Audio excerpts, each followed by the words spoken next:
प्रभुपाद न होइतो तदे की होइतो जीवन बहिता किसे।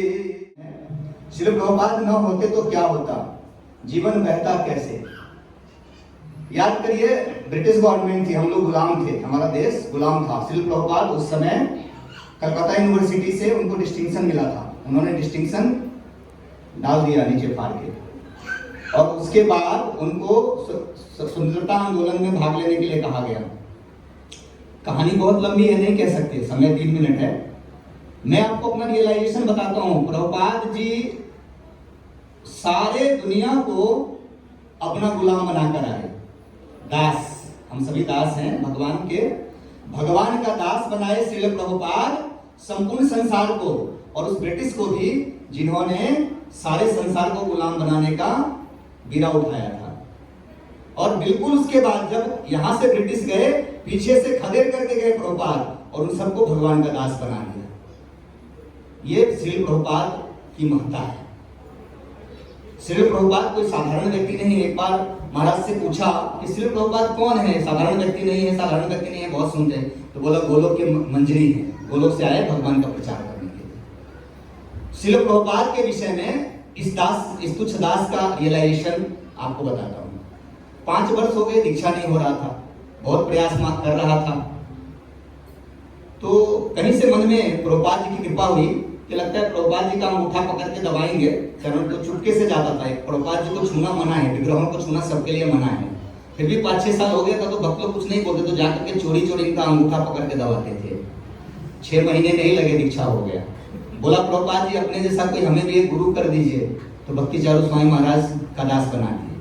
हरे कृष्ण कृष्ण कृष्ण हरे हरे, हरे राम राम राम हरे। इस कौन में आइए, रोज सत्संग सुनिए, सुबह शाम भागवत के माध्यम से, गीता के माध्यम से, सत्संग के द्वारा हमको प्रभुपाद जी की चर्चा होती है।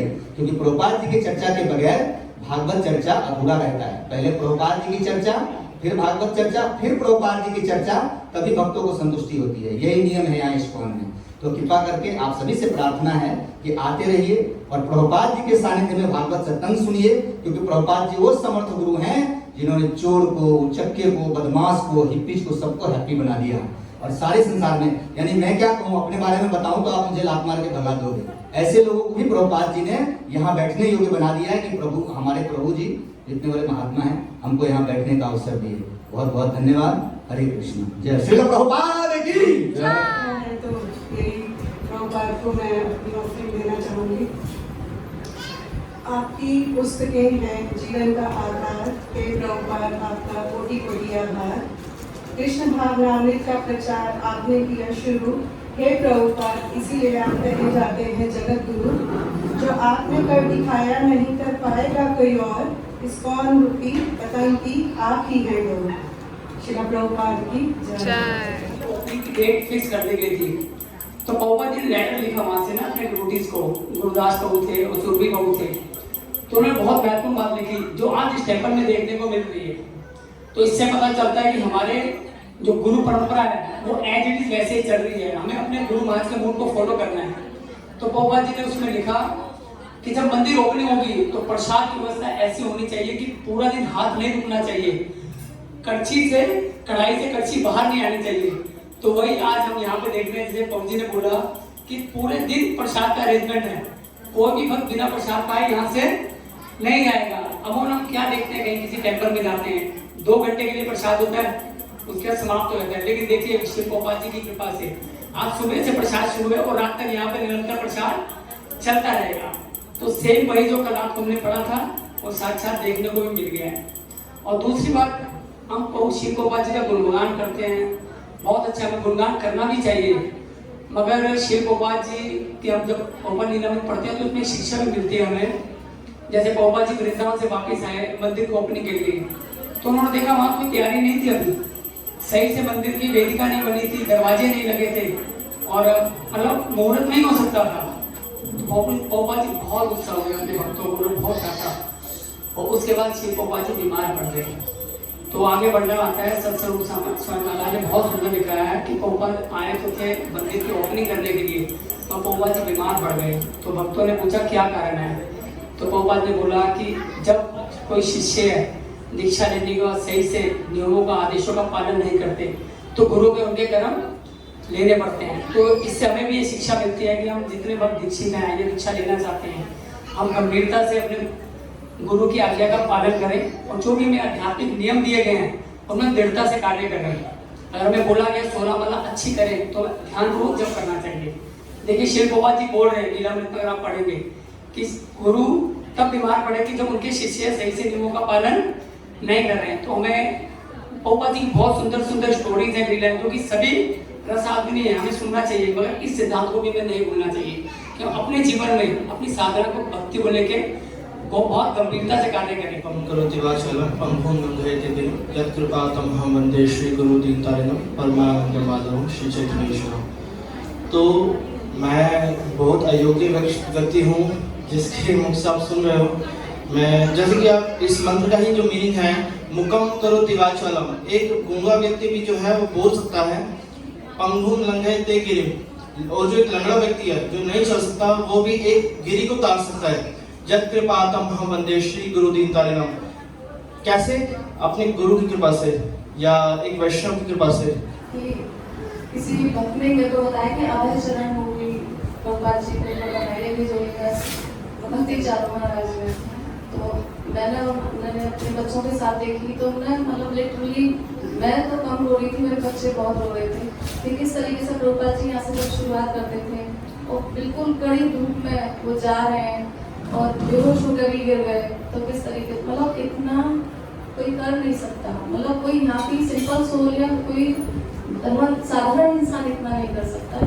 वो सुपर सोल है, कहना चाहिए कहना सत्याविष्ट अवतार है वो भगवान, इसलिए ना किसी को बहुत ज्यादा शक्ति देके भगवान भेजते हैं।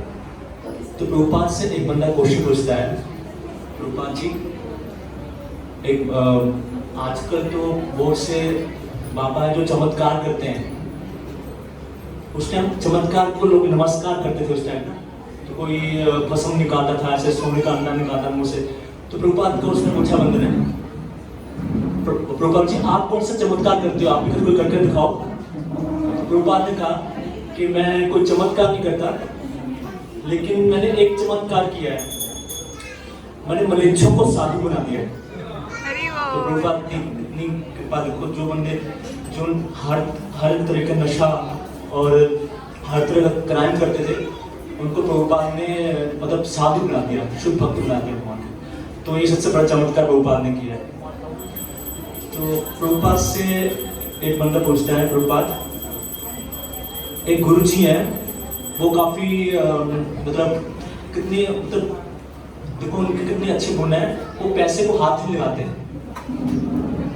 वो बात से को दूर रखूंगा से मैं हाथ लगाऊंगा, बहुत गंदी चीज है, बंदे को वो कर देती है, मतलब बेईमान कर देती है। तो प्रभुपाद कहते हैं पैसा मेरे पास ले आओ आप, मैं ऐसे जब भी डाल के फोड़ बचाऊंगा, ले आओ पैसा, वो बात हम भगवान की सेवा यूज करेंगे।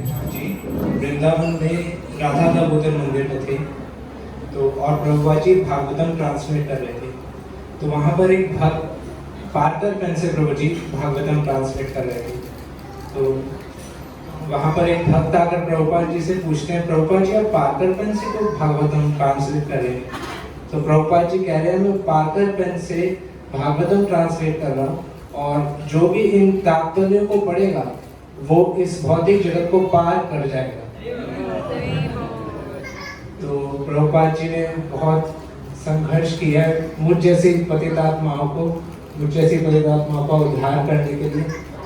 बहुत सारे फेलियर्स प्रभुपाद जी ने सहे और बहुत सारा कष्ट सहा है। प्रभुपाद जी जब अमेरिका जा रहे थे शिप में, प्रभुपाद जी को 2 हार्ट अटैक आए, तो बहुत संघर्ष प्रभुपाद जी ने किए और मैं प्रभुपाद जी के प्रति अपनी कृतज्ञता व्यक्त करना चाहता हूँ। हरे कृष्णा। प्रभुपाद जी के बारे में बड़ा एक स्टोरी बताना चाहूँगी मैं। एक बार क्या वो कथा कर रहे थे तो वहाँ पे एक माता जी आई और वो उनसे खुद इंस्पायर हुई और उन्होंने कहा कि प्रभुपाद जी आपको ना मैं अच्छी तरह से पहचान चुकी हूँ, जान चुकी हूँ, आपके ना आपका हर चीज मतलब अच्छा लगा, व्यवहार भी अच्छा लगा और आप कथा सुना रहे वो भी अच्छा लगा, मतलब मैं आपको अच्छी तरह जानती हूँ। तो प्रभुपाद जी ने कहा क्या आपने मेरी बुक पढ़ी है? सीधे प्रभुपाद जी ने यही कहा कि आपने मेरी बुक पढ़ी है? उन्होंने माता जी ने फिर बात को घुमा के फिर यही कहा कि मैं आपको अच्छे से जान चुकी हूँ, लेकिन फिर भी प्रभुपाद जी ने फिर यही कहा कि क्या आपने बुक पढ़ी है? फिर माता जी शर्मिंदा हो गई, उन्होंने कहा नहीं मैंने नहीं पढ़ी है। तो प्रभुपाद जी कहते हैं कि जब आपने बुक नहीं पढ़ी तो आप मुझे कैसे जान सकती हो? पहले आप बुक पढ़िए फिर मुझे जानिए। तो इसी तरह प्रभुपाद जी जो है अपने बुक को मतलब छोटी से छोटी चीज को भी वो इस तरह से हैंडल करते थे कि अगर कोई भक्त जा रहा है करवा रहा है तो भक्त से नहीं हो रहा तो प्रभुपाद जी से बोल देते प्रभुपाद जी मेरे से नहीं हो रहा। प्रभुपाद जी कहते हैं ठीक है आप उसको मेरे पास लाओ मैं करता हूँ, आपसे नहीं हो रहा कोई बात नहीं है। प्रभुपाद जी का गुस्सा नहीं करते थे, जब गुस्सा करते थे उसके पीछे कोई ना कोई वजह होती थी। एक बार प्रभुपाद जी को ना मालिश करवाने की आदत थी, तो आदत थी मतलब जरूरी थी क्योंकि उनकी बॉडी 80-70 के बाद 80 का मतलब बुजुर्ग इंसान थे तो बॉडी को मालिश बहुत जरूरी है। तो उनके साथ जो लोकनाथ में पूजी जाते थे तो वो मालिश करते थे उनके। तो उन्होंने एक दिन क्या वो रोज जैसे मालिश करते थे तो उनके पास तेल की डब्बी थी, तो जब भी वो मालिश करते थे वो कहते थे डब्बी को बंद करो ढक्कन लगा दो। तो लोकनाथ प्रभु जी ढक्कन लगा देते थे, लेकिन एक दिन क्या हुआ मालिश करते करते उन्होंने ढक्कन लगाना छोड़ दिया। तो प्रभुपाद जी ने कहा इसका ढक्कन लगा दो। उन्होंने कहा प्रभुपाद जी मुझे अभी थोड़ा सा तेल और चाहिए तो मैं लगा दूंगा। उन्होंने कहा ठीक है। उन्होंने जैसे ही मालिश करे तो उनका हाथ लग गया वो तेल गिर गया। प्रभुपाद जी को बहुत तेज गुस्सा आया। उन्होंने कहा कि मैंने कहा था ना ढक्कन लगा दो, तुम्हारे समझ में नहीं आया, तुम मनुष्य 80 तक मनुष्य नहीं बनोगे। उन्होंने कहा 80 तक मनुष्य नहीं बनोगे। तो फिर लोकनाथ प्रभु जी को फिर उस समय संवेदना हुई और फिर ऐसी शांति छा गई उनका गुस्सा सुन के कि काफी देर तक उन्होंने आपस में बात नहीं करी। वरना प्रभुपाद जी बहुत हंसी मजाक करते हुए अपने शिष्यों के साथ शिक्षा भी देते थे और रहते भी थे।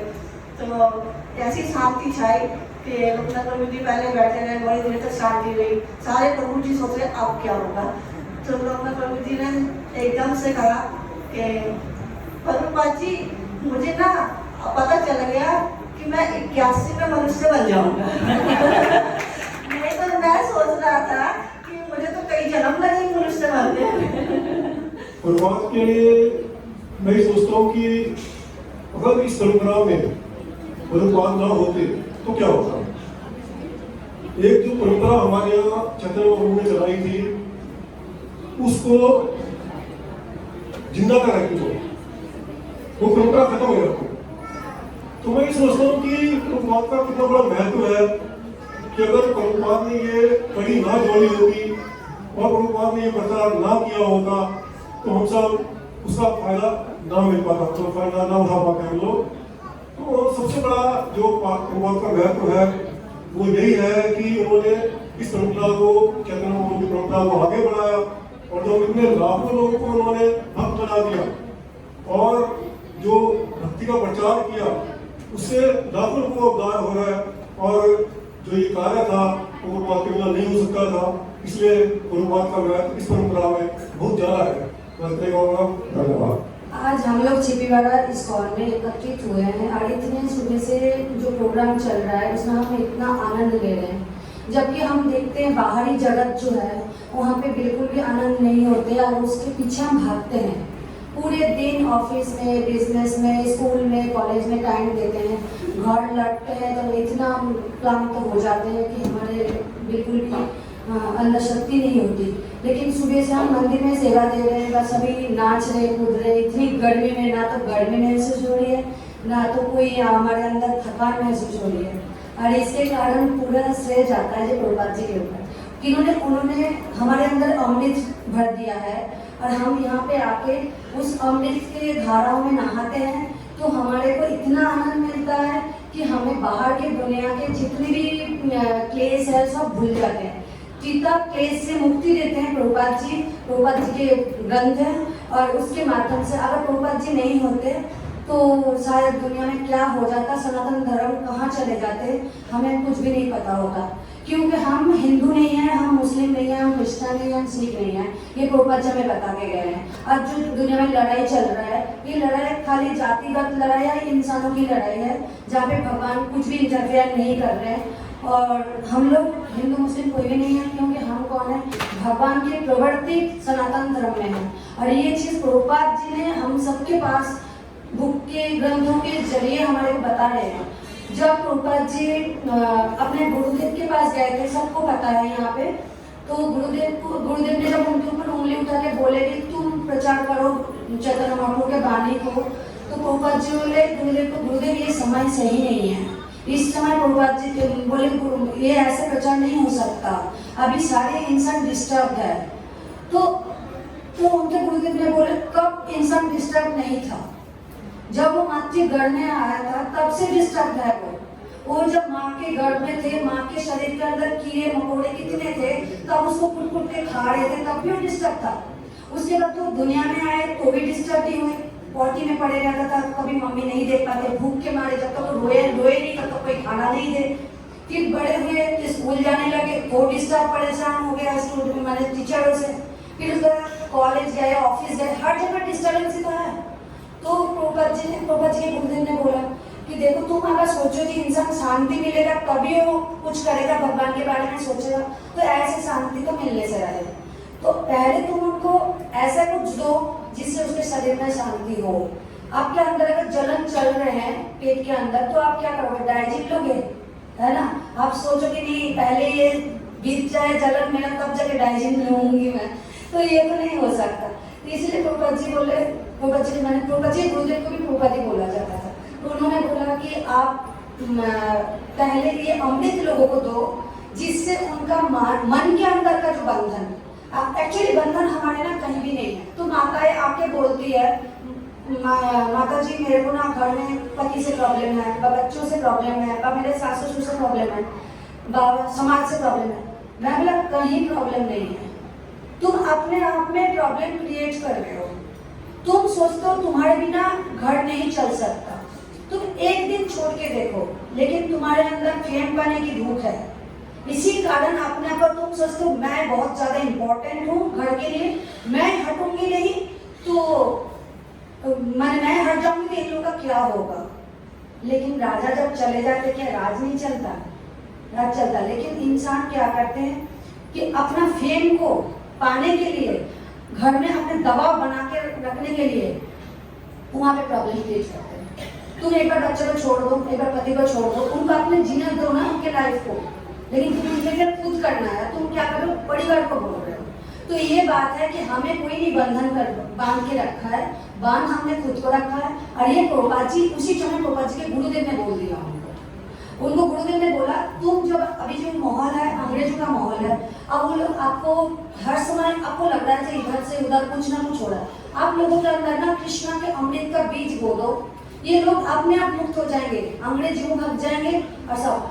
तो उनके गुरुदेव को पता था ये चीज, स्पिरिचुअल मुक्ति जो होती है ना वो सबसे बड़ा मुक्ति होती है। और वो मुक्ति हमारे अंदर कैसे आएगा, उन्होंने ग्रंथ दिए, उस ग्रंथ को सबके घरों में बांटे। जो लोग मैं आज नहीं रहूंगा लेकिन वो ग्रंथ तो रह जाएगा ना। बहुत जगह में मैंने सुना है जो ग्रंथ ले गए, इसको मैंने जबरदस्ती चेप दिए और वो पढ़े रहे घर पे। अब कोई परेशान व्यक्ति उनके घर में आए और वो बुक्स को उठाया और पढ़ा, उसके लाइफ बदल गया। और देखा जाता है 15 साल से उनके घर में बुक्स पढ़ा है, उनको कोई बदलाव नहीं है। तो बुक्स के बुक्स को ना बॉम्ब कहा जाता है। तो ये ग्रंथ हमें हमेशा ये सोचना है कि उस ग्रंथ को पढ़ के हमारे अंदर परिवर्तन आया है तो हमें भी उस ग्रंथ को देना होता है। दान, सबसे बड़ा दान क्या होता है? चक्षुदान बड़ा दान? नो। आपके कपड़े दान कोई बड़ा दान नहीं है। मकर संक्रांति आते ही दान शुरू हो जाता है, बाकी समय तो भिखारी को खाना भी नहीं देते हो। तो ये दान की जो सृष्टि है ना वो दान से ही नहीं है। प्रभुपाद जी ने क्या दान किया? ज्ञान दान किया। ज्ञान से क्या हुआ? हमारे जो अंधकार रूपी जो माइंड है, अंधकार रूपी माइंड को उजालों की तरफ ले गए। तो हमें सबसे बड़ा दान है ज्ञान दान। प्रभुपाद जी प्रसाद वितरण करते, उसमें उनका आत्मा की शुद्धि होती थी। प्रसाद से क्या होता था? शरीर का भोजन हो गया, शरीर शांत हो गया। प्रभुपाद जी जानते थे अब तो शरीर शांत हुई, अब मन शांत करने के लिए हरिनाम जप दो। वो हरिनाम जप दिए, जब हरिनाम जप करने लगे तो उनका मन भी शांत हो गया। अब किसी से कोई क्लेश नहीं है, क्योंकि उनका जो मन के अंदर लालच था वो लालच सब फुलफिल हो गया। उसको था अच्छा खाना खाना है, उसको मंदिर में प्रसाद मिल रहा है, घर पे भगवान को भोग लग रहा है तो अच्छा हो रहा है। उसको अच्छा कपड़ा पहनना है, वो धोती कुर्ता साड़ी गोपी ड्रेस पहनती है तो उनको अच्छा लगता है। फिर उसके बाद उन्होंने क्या किया? नाचना कूदना किसको नहीं अच्छा लगता वो, लेकिन कुछ शर्म की वजह से नाच नहीं सकता, शादीशुदा औरत है, नहीं नहीं नाचूंगी, कोई कोई बोलेगा, लेकिन जब भगवान के सामने वो नृत्य करता है, दिल खोल के नृत्य करता है, उसको आनंद आता है, तो इस्कॉन में आके लोग उस आनंद को प्राप्त करता है, तो तुरंत इस्कॉन में जुड़ जाता है। ये नहीं कि इस्कॉन कोई ब्रेन वॉश कर रहा है, इस्कॉन मन की शांति दे रहे हैं हमें। और इसी कारण प्रभुपाद जी ने इतना कुछ हमें दिया, हम लोग कहाँ थे और कैसे बदल गए हमें खुद को नहीं पता, क्योंकि इंसान आनंद के खोज में जा रहे हैं, हर्ष में आनंद चाहते हैं, बाढ़ में क्यों जा रहे हैं, आनंद पाने के लिए जा रहे हैं, दारू के ठेके पे क्यों जा रहे हैं, आनंद ढूंढने रहे, लेकिन वो जब दारू के ठेके पे गए, आनंद तो मिला नहीं, उल्टा खुद को ही भूल गया। तो प्रभुपाद जी ने बोला ऐसे आनंद नहीं मिल सकता। आनंद का उत्स क्या है? आनंद का उत्स सच्चिदानंदमय कृष्णा। तो कृष्णा के पास जाओ, तुम्हें सारा आनंद मिल जाएगा। कृष्णा को खिलाओ प्रेम से, तुम्हें प्रेम भी मिल जाएगा, क्योंकि दुनिया में किसी के पास प्रेम है नहीं, क्योंकि संपूर्ण हम कोई है नहीं। प्रेम संपूर्ण तरीके से कृष्णा के पास है, और कृष्णा से तो हमें इतने से मिलता है, तो हम कैसे किसी को परिपूर्ण रूप से सुखी कर सकते हैं, किसी को आनंद कैसे दे सकते हैं, कैसे प्रेम दे सकते हैं? हमें ये मन में सोचना ही गलत है, मेरे पति से मेरी लड़ाई क्यों है? क्योंकि हम पति से प्रेम मांग रहे, और पति प्रेम देने से रहे, पति पास है ही नहीं, उदेगा कहाँ से? मेरे पास अगर एक कपड़ा है तो मैं 2 कपड़ा प्रोड्यूस तो नहीं कर सकता, तो मैं अपने खुद को नंगा करके तो किसी को नहीं लाभ करूंगा। तो ये हमारे सोच को बदलना पड़ेगा, और इसी सोच को बदलने के लिए प्रभुपाद जी के बुक्स को जरूर रीडिंग करना चाहिए हमें, और इसको आना चाहिए, इसको हमें सेवा करना चाहिए, अपने शरीर को धन्य करना है। और प्रभुपाद जी के प्रसाद खा के आत्मा की शांति कर, शरीर को शांति कर और मन को शांति कर, हरि नाम के साथ हरि बोल, हरे कृष्णा कृष्णा कृष्णा हरे हरे, हरे राम राम राम हरे। श्रील प्रभुपाद की, जोर से बोलिए, श्रील प्रभुपाद की, और एक बार श्रील प्रभुपाद की।